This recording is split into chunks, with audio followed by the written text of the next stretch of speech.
Sapit kang inaresto ang isang senior citizen ng pulis na nakakita niya sa kalsada sa Taguig. Sinabon naman ng hepe ng Napolcom ang pulis, lalo na nang maungkat ang kanyang record. Nasa frontline ng balitang yan si Gary De Leon.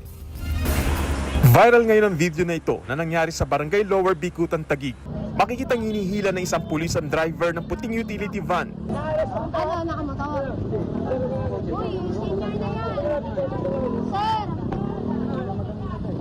Senior na yan. Sir! Arestado. Nang maibaba ng sasakyan ng driver, agad pinilipit ng pulis ang kamay ng driver para posasan. Pinaupo ito sa bangketa at iniwan muna ng pulis para kumuha ng posas. Kayo? Wala kayong nagawa? Wala nagawa. Tayo ko lang. Paano wala nagawa? Pinapatabi ka namin babang. Sir, pwede tubig. Makikitang malalim na ang paghinga ng nakatatanda. Maya-maya pa, bumalik ang pulis at pilit na pinusasan ng driver. Wala ka pang warrant of arrest!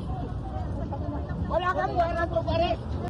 Matapos mapusasan, agad hinila ang driver bago binitbit patungong presinto. Kwento naman ng 78 anyos na driver ng barangay na si Santiago Garcia.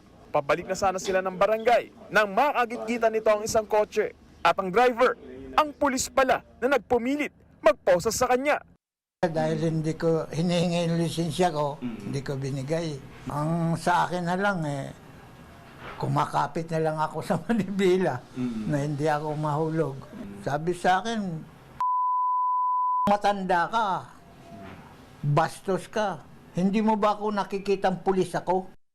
Sa kuha ng CCTV, nakapasok na ang van pero imbis na huminto, hindi nagbigay ang kotse dahilan para bagya itong mabangga ng van. Nagawa para magbiro ni Santiago sa pulis kung saan sumakay siya ng sasakyan at tila inabante ang sasakyan. Pero yan ay parang makadaanan na sa likod ng mga motorista. Ang kaso, ang tingin ng pulis, tatakas siya. Ano, nakamotor? Dito na nangyari ang viral video. Agad na nakarating sa Napolcom ang insidente at kanina lang iniharap ang sangkot na pulis na napag-alamang nakadestino sa PNP Region 4A.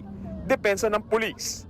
Pwede ko po ba sir na mabigyan ako ng due process prior po yung incident na yon, tinangka po niya akong sagasaan. Base po sa investigation ko, meron po siyang 8 incident, the same po. Ito po yung mga police report.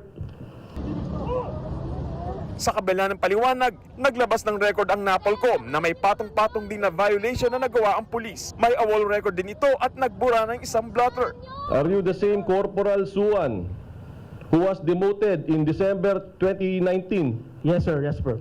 Oh, nakasuhan ka ba dati ng grave coercion, unlawful arrest, and slight physical injuries noong January 28, 2015? Yes sir. Kaya sabon ang inabot ni Corporal Simeon kay kalinisan dahil hindi rin pala binasahan ng Miranda rights ang inarestong senior citizen. Sa kabila niyan, hindi nagpaawat sa pagsagot ang pulis. Huwag niyo po sana akong gawing instrumento dito para magpapugi kayo sa media. Hindi kami nagpapapogi dito. Kaya napilitan na siyang ilayo ng mga kabaro. Sa uli, isinailalim na ito sa under restrictive custody. Iniimbestigahan na siya ngayon para sa posibleng kasong ipapataw sa kanya. Nagbabalita mula sa frontline, Gary De Leon, News 5. Mga kapatid, Ed Lingaw po, maging maalam at may pakialam sa mga napapanahong balita sa ating bansa. Para sa mas malilimang pagtalakay at paghimay sa mga issue at headlines, mag-follow at mag-subscribe sa social media pages ng News 5.